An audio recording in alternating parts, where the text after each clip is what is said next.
He could order a man's death with a whisper, bring an empire to its knees with a phone call. But when she walked past him with that quiet grace, Leonardo Dante became completely powerless. The city never slept, but at 2 a.m., even the sirens seemed to hold their breath. 40 stories above the chaos, Leonardo Dante stood at floor-to-ceiling windows watching his kingdom with the detached interest of a god who'd grown bored with worship. His penthouse was all cold marble and colder steel, a fortress designed to remind visitors that warmth was not welcome here. Behind him, almost silent, Bella moved through the space like a ghost who'd learned not to disturb the living. She'd been with him for 8 months. 8 months of brewing his coffee at midnight when he couldn't sleep. 8 months of leaving his meals where he'd find them, never asking him to sit, to eat, to be human. 8 months of existing in his peripheral vision while he pretended not to count the hours until she'd appear again. Leo watched her reflection in the glass as she set down a cup of espresso on his desk. Her dark hair was pulled back, a few rebellious strands, framing a face that belonged in museums, not in service. Her hands, he was obsessed with her hands, moved with careful precision, never fumbling, never uncertain. Their fingers brushed as he reached for the cup. Lightning without thunder, electricity without release. She pulled back first, always first. "Will you need anything else, Mr. Dante?" Her voice was soft, professionally distant, and it killed him every single time. "Yes. I need you to stop calling me that. I need you to look at me like I'm not a monster. I need you to stay." "No. Thank you, Isabella." He used her full name like a caress he wasn't allowed to give. She nodded, turned to leave, and he watched her go, the way dying men watch the sun set, knowing it's the last beautiful thing they'll see. The phone on his desk vibrated. Business, always business. Dante. His voice shifted, became the blade everyone expected. "I don't care about his excuses. His payment was due Tuesday. Today is Friday. Make an example. Public. Painful." He ended the call and caught Bella's reflection frozen near the doorway. She'd heard. Of course she'd heard. He watched her shoulders tighten, watched her choose to pretend she hadn't, watched her disappear down the hallway toward the servants' quarters, a small room he hated knowing she occupied because it was so far from his. Leo drained the espresso, tasting nothing. His underboss Marco had warned him, "Boss, the men are talking. The way you look at her, it's obvious. Dangerous." Dangerous, as if Leo didn't already know, as if he hadn't spent 8 months building walls around her made of indifference and distance, as if sending her away, the decision he'd made tonight, wasn't tearing him apart. She was safer invisible, safer as just the maid, safer anywhere but in his orbit, where love was a target painted on your back. In her small room, Bella pressed her palm to her chest, feeling her heart hammer against her ribs. His fingers had touched hers. 3 seconds, maybe 4, and her entire body had come alive with want she had no right to feel. She looked at herself in the mirror, plain clothes, tired eyes, hands rough from work she didn't mind doing because it meant staying close to him. "Stupid," she told her reflection. "You're his maid. He's Leonardo Dante. Do you know what happens to women who forget their place in his world?" But she couldn't forget the way he said her name. Isabella.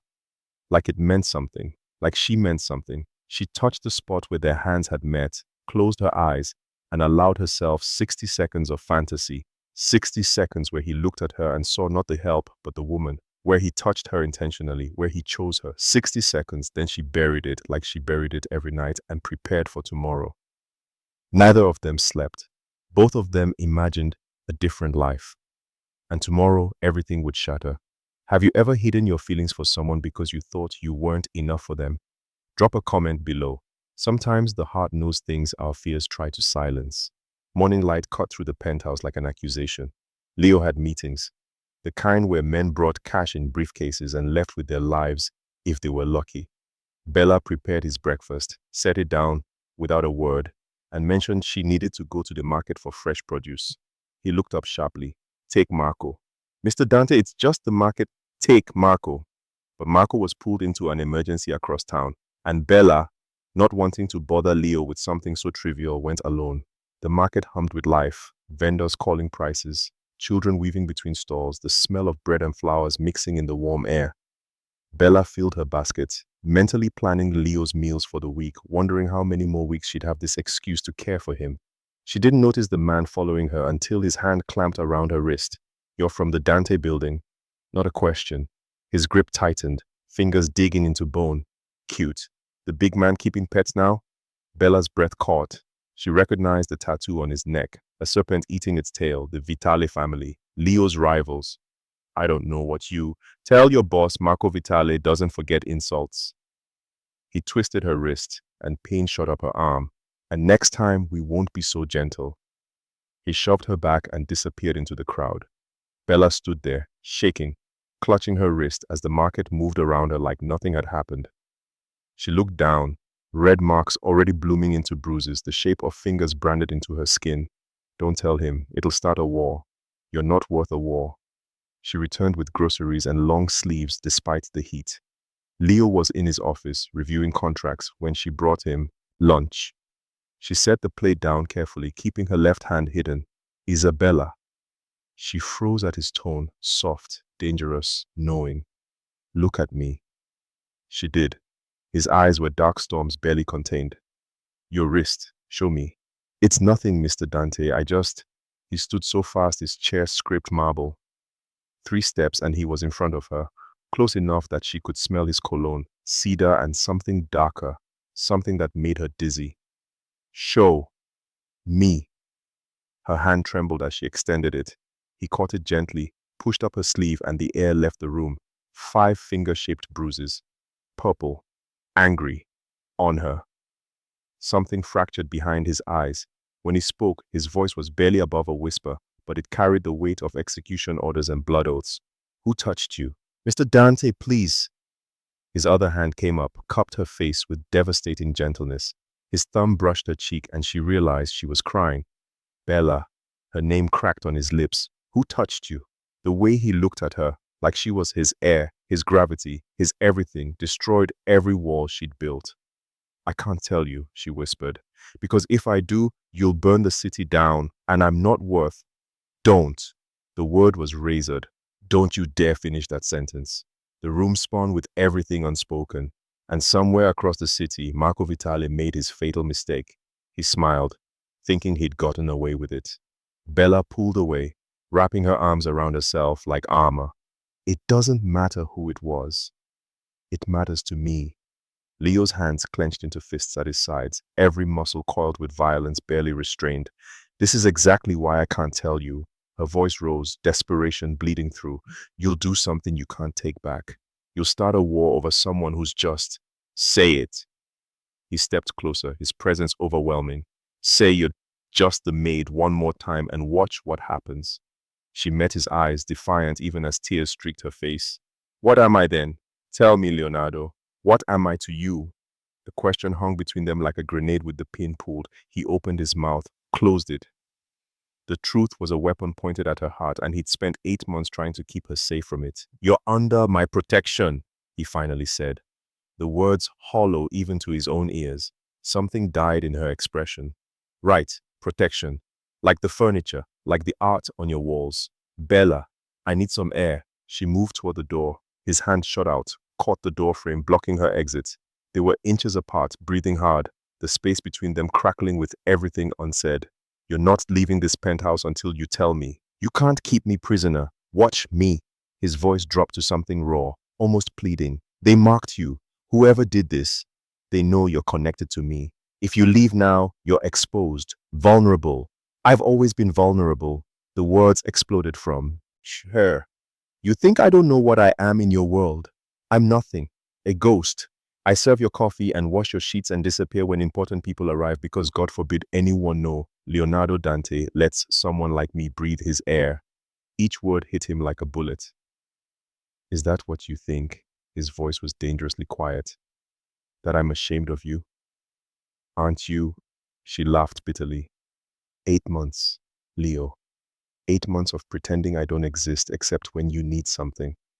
Don't suddenly act like I matter now just because someone finally treated me exactly how I should be treated. Like help." The slap of her words left him reeling. Before he could respond, his phone buzzed. Marco's name. He ignored it.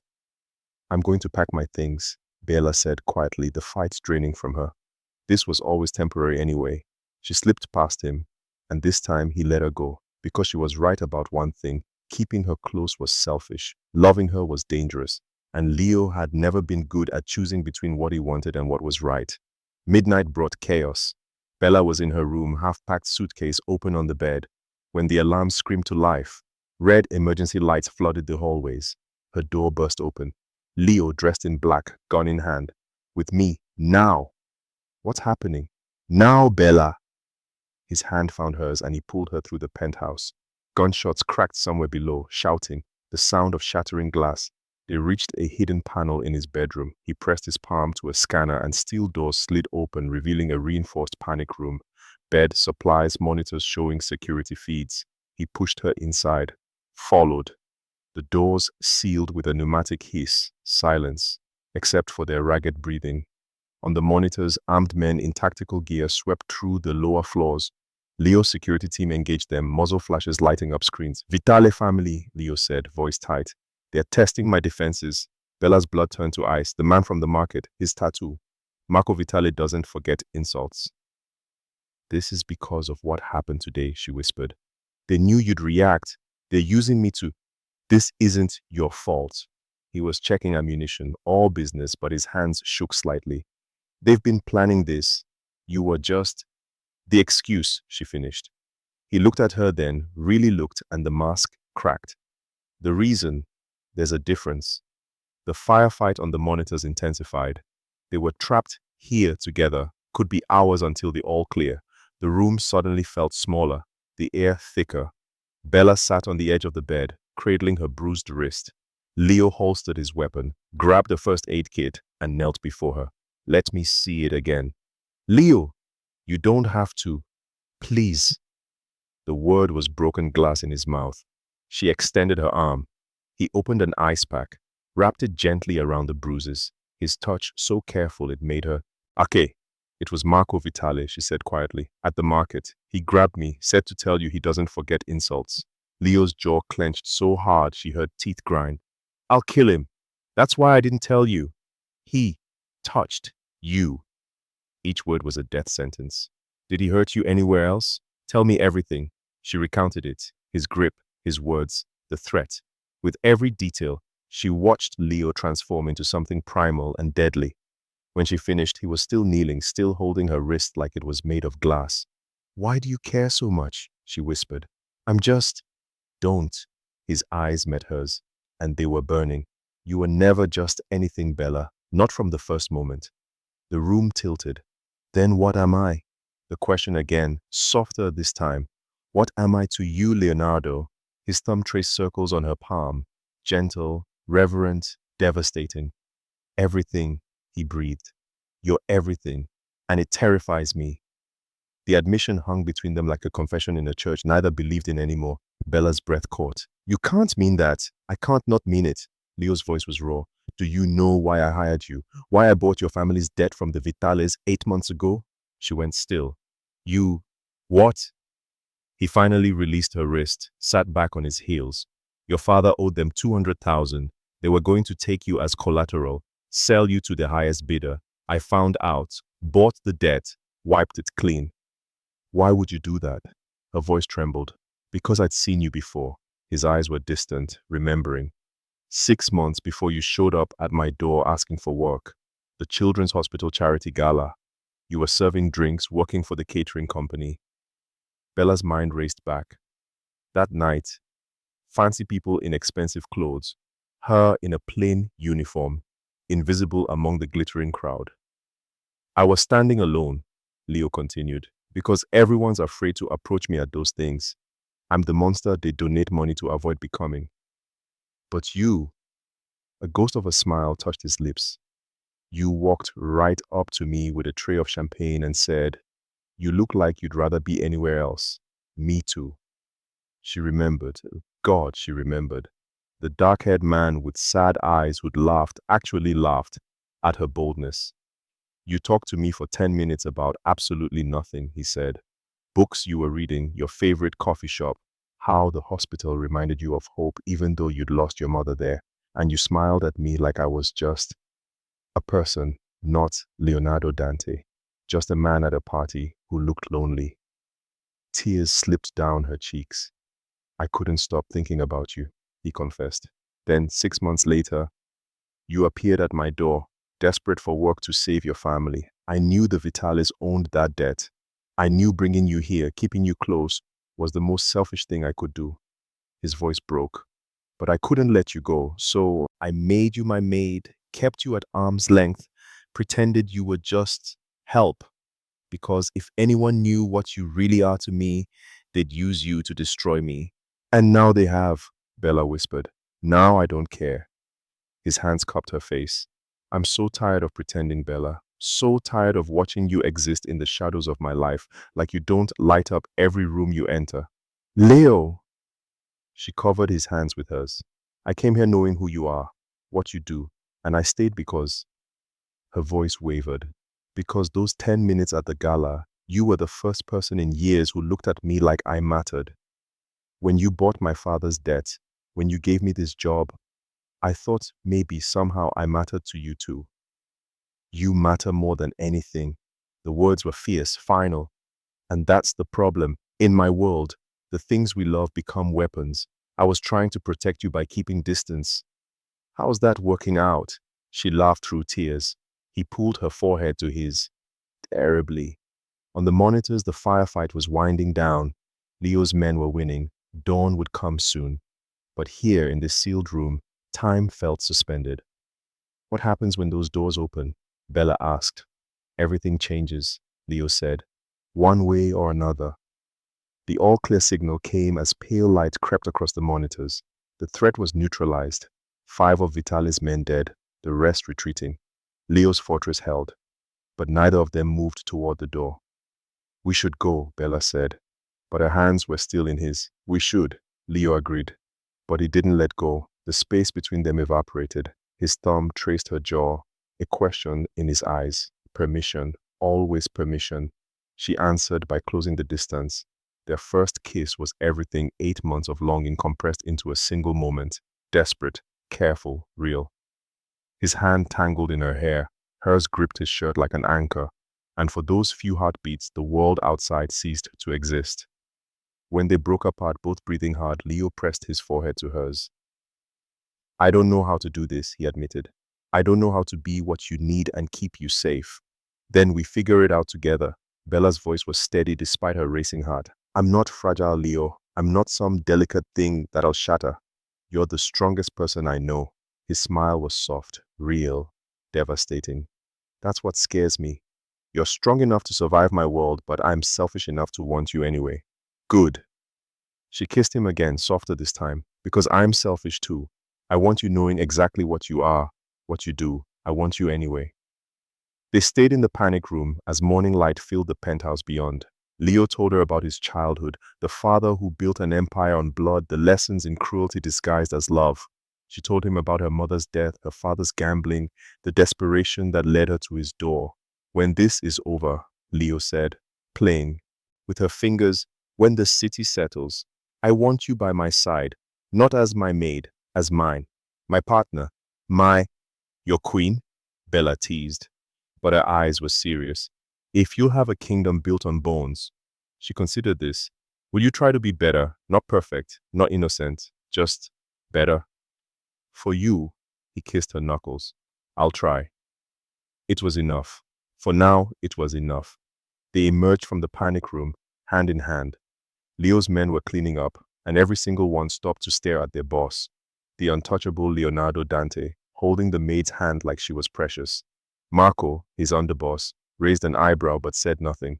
Bella felt the weight of their stares but didn't let go, neither did Leo. After this, he murmured, everything changes. Once they know, once the city knows, there's no going back.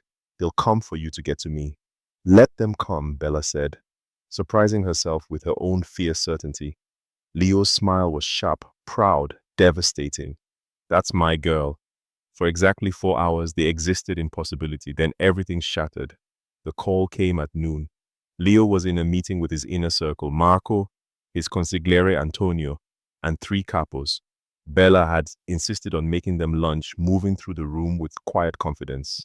The men watched her differently now, wary respect in their eyes. Antonio's phone buzzed. He looked at the screen and went pale. Boss, we have a problem. He turned his tablet around. Surveillance photos, Bella at the market, entering the building, in Leo's penthouse, dozens of them. And a message. We know your weakness. The maid is just the beginning. Marco Vitale sends his regards. The room went silent. Antonio cleared his throat. They've been watching for weeks. They know she's not just staff. This attack wasn't random. It was reconnaissance. They wanted to see how you'd react. He paused. Boss, they're going to use her. We need to send her away or what? Leo's voice was ice. Or we use her as bait. Set a trap. End this decisively. Bella's coffee cup rattled against the saucer. All eyes turned to her. Leo's expression went blank. The mask she'd seen him wear 1,000 times, cold and impenetrable. The transformation was instant, terrifying. Everyone out, he said quietly, except Isabella. The men filed out. Marco lingered at the door, concern etched on his face. But one look from Leo sent him away. Silence filled the space like poison gas. Leo, Bella started. This was a mistake. His voice was flat, emotionless, every word carefully chosen to cut. Last night, this morning, it was a mistake. The floor dropped from under her. You don't mean that. I'm Leonardo Dante. He finally looked at her, and his eyes were strangers' eyes. I don't make mistakes. I make strategic decisions, and I correct them when necessary. Strategic. The word tasted like ash. Is that what I am? A decision to be corrected? You're a liability. Each word landed, like a blow. Antonio's right. They'll use you against me. Every enemy I have now has your face in their files. Your name on their kill lists. Then we fight them together. No. Sharp. Final. You leave. Tonight. I'll arrange transport, a new identity, money. Enough to start over somewhere they'll never find you. Bella's chest tightened. And us? What about? There is no us. He turned away, unable to watch her break. There's a crime lord who had a moment of weakness, and there's his maid who's smart enough to take the lifeline she's being offered. The cruelty was surgical, designed to save her by destroying them. Look at me, Bella demanded, voice shaking. Look at me and say you don't care. He didn't turn, couldn't. I don't care. The lie hung in the air and they both knew it. But knowing didn't matter. Bella crossed the room in 3 strides and slapped him, hard enough that his head turned, hard enough that his men probably heard it through the door. You're a coward, she said, tears streaming freely now. You're not protecting me. You're protecting yourself from having to choose between love and control. Finally, he looked at her. For just a second, the mask slipped, and she saw the agony underneath. Then it was gone. Pack your things, he said. Be gone by sunset. She stood there, waiting for him to take it back, to fight for them. But Leonardo Dante didn't fight for things he loved. He buried them, hid them, pushed them away before they could be used against him. I was wrong about you, Bella whispered. You're not strong enough for this, for me. She walked out, and every step away from him felt like dying. Leo stood alone in his office, hands braced on his desk, and made the hardest decision of his life. He let her go, because loving her was dangerous, because she deserved better than to be weaponized, because he was terrified that if she stayed, they'd kill her just to watch him burn. He didn't see Marco Vitale's men already watching her building, didn't know they'd intercept her before she could leave the city. He'd made his choice, and it was the wrong one. Bella made it 3 hours.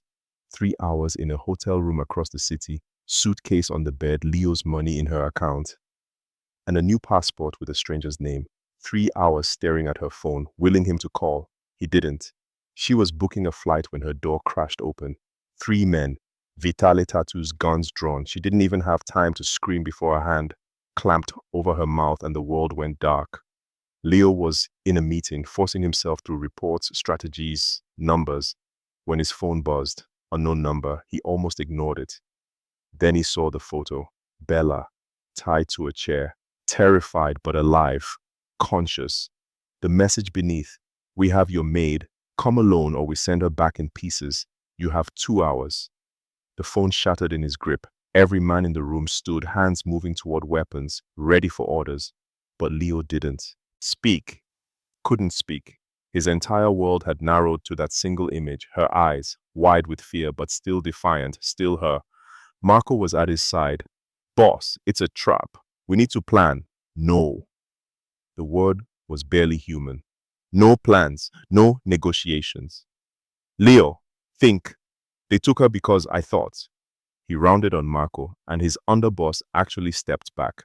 I thought I could protect her by pushing her away. I thought keeping the distance would keep her safe. I was wrong. Antonio entered, tablet in hand. Boss, I've got their location. Warehouse district, near the docks. But it's fortified. Marco Vitale's got at least 20 men there. If you go in alone, you'll die. Leo looked at his reflection in the window, the monster the city feared, the man who'd built an empire on calculated moves and controlled violence, the man who'd just lost the only thing that mattered because he was too afraid to fight for it. Then I die, he said simply, but not before I get her back. There's another way. Marco's voice was careful. Let us go in, full force. We can. No. Leo was already moving, pulling on his jacket, checking his weapons. This ends tonight. My way. He walked toward the elevator, his men following, arguing, planning. But Leo wasn't listening. He was making calls. Every contact, every ally, every person who owed him a favor or feared him enough to comply. By the time the elevator reached the lobby, his phone was exploding with confirmations. Boss, what did you just do? Marco asked, eyes wide. Leo's smile was sharp, dangerous, and completely unhinged. I made a choice. He pulled out his phone one more time, typed a message, and sent it to every major player in the city. Allies, rivals, neutral parties. The message was simple. Marco Vitale has taken Isabella Romano, not my maid, not my staff, mine, my heart, my everything. I'm declaring war for her. Those who stand with the Vitales stand against me. Those who remain neutral will be remembered as such, and those who help me burn them to the ground will have my eternal gratitude. You have 1 hour to choose parties. Leonardo Dante. He hit send and watched it spread like wildfire through the city's underworld. Are you insane? Antonio breathed. You just told every criminal in the city that you love her. You painted a target on both your backs. Good. Leo's voice was steel and fury. Let them come. Let them all know. I'm done hiding. I'm done pretending. And I'm done choosing strategy over the woman I love. His phone started ringing and ringing and ringing. Allies pledging support. Rivals scrambling to stay neutral. The city's power structure realigning in real time. All because Leonardo Dante had finally chosen love over fear. Marco gripped his shoulder. Then we go to war. For her. For her, Leo agreed. And the city held its breath. Have you ever had to choose between playing it safe and fighting for what you love? Sometimes the scariest thing we can do is stop protecting ourselves and start protecting what matters. What would you choose? The warehouse district at night was all shadows and rusting metal, a graveyard for the city's industrial past. Marco Vitale had chosen it for symbolic reasons, where old empires came to die. He didn't know he'd chosen his own tomb. Leo arrived exactly on time, alone as instructed. He walked through the main doors, hands visible, no visible weapons. 20 guns tracked his every movement. Marco Vitale stood in the center of the space, smirking, confident, and behind him, tied to a chair, was Bella. Their eyes met. Hers widened, fear mixing with fury, mixing with something that looked like pride. Leonardo Dante, Marco called out, the great untouchable, brought to his knees by a maid. How poetic. Leo didn't respond, just kept walking until he was 10 feet away. Here's how this works, Marco continued. You're going to sign over 3 of your territories, dissolve your alliance with the Rossi family, and publicly acknowledge that the Vitales run this city now. Do all that, and your little maid lives. No, Leo said simply. Marco blinked. Excuse me. I said no. Leo's voice was calm, almost pleasant. Here's how this actually works. You're going to untie her, let her walk out of here, and then I'm going to kill you. Marco laughed. His men laughed. The whole warehouse echoed with the amusement. You think you're in a position to negotiate? I have 20 guns aimed at you right now. I know. Leo checked his watch. And in about 30 seconds, you're going to have a much bigger problem. The warehouse doors exploded open. Not the ones Leo entered through, but every other entrance. North, south, east, west. Bodies flooded in. And not just Leo's men. Rossi family, the Chinese syndicate from the East District, the Irish crew from the docks. even the Colombians who usually stayed neutral. 50 men, 70, 100, all pointing guns at the Vitales. Marco's smirk evaporated. You see, Leo said, walking forward now, I made a mistake earlier today. I thought I could protect Isabella by pushing her away, by hiding what she means to me, but that just made her vulnerable, exposed, a secret to be exploited. He was 5 feet away now. Marco's men were frozen, realizing they were catastrophically outnumbered. So I fixed my mistake. 1 hour ago, I sent a message to every power player in the city. I told them Isabella Romano isn't my maid. She's in my staff. She's mine, my partner, my queen, and anyone who touches her touches me. Leo's men moved forward, disarming the Vitales with brutal efficiency. No shots fired. They didn't need to. And then, Leo continued, I offered them a choice. Stand with the fool who thought taking her would break me, or stand with the man who will burn the entire city down to protect her. He reached Marco, who was backing up now, fear finally showing in his eyes. Guess which side they chose.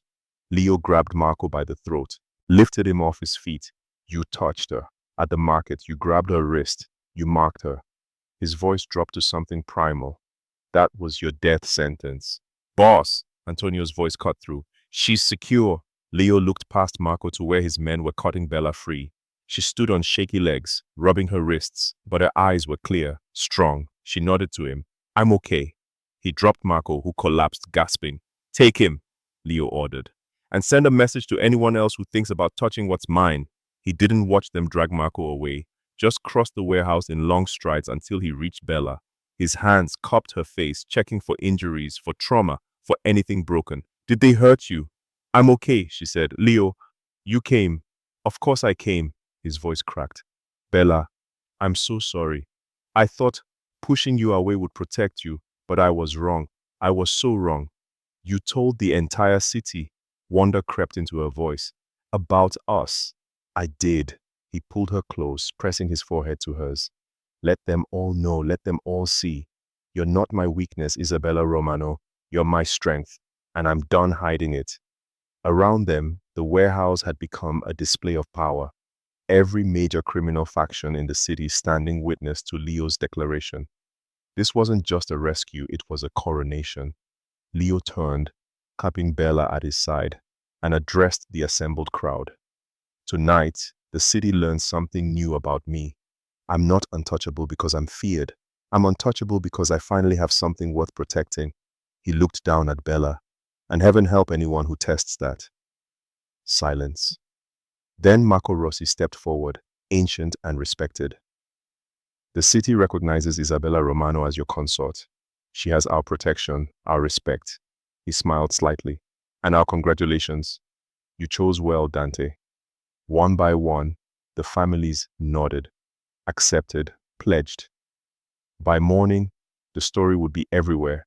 Leonardo Dante had gone to war for his maid, and the whole city had learned she was never just his maid at all. Later, back at the penthouse, Bella stood at the windows overlooking the city. Leo's arms wrapped around her from behind. No more hiding, he murmured against her hair. No more hiding, she agreed. They'll still come after us. This doesn't make things safer. No, she turned in his arms, but at least we'll face it together. He kissed her, slow, deep, promise-filled. When they broke apart, he reached into his pocket and pulled out a small box. Too soon? He asked with a crooked smile. Bella laughed through happy tears. Probably. Good. I don't do things halfway. He opened the box, an emerald ring, green as her eyes. Isabella Romano, will you stand beside me? Rule this city with me. Love me even though I'm a disaster at showing it. Yes. No hesitation. Yes to all of it. He slipped the ring on her finger, and across the city, people would swear they heard something. Shift. Power realigning. The old order making room for something new. A crime lord who loved openly, a maid who became a queen, and a city that learned to fear them both. 3 months later, Bella walked through the penthouse wearing a green dress that matched her ring, planning Leo's meeting refreshments, not because she had to, but because she wanted to. The difference was everything. When she entered the meeting room, men who used to ignore her now stood, nodded, showed respect. Leo looked up from his papers, and his whole face softened. Thank you, love. Love, in front of everyone, always. She set down his coffee, kissed his cheek, scandalous and perfect, and whispered, "You're welcome, boss." His hand caught hers, thumb brushing over her ring. "Stay, always." And she did. In the end, Leo learned that true strength isn't hiding what you love, it's protecting it boldly. When did you last choose courage over fear in matters of the heart? Share your story below. We all need reminders that love is worth the risk.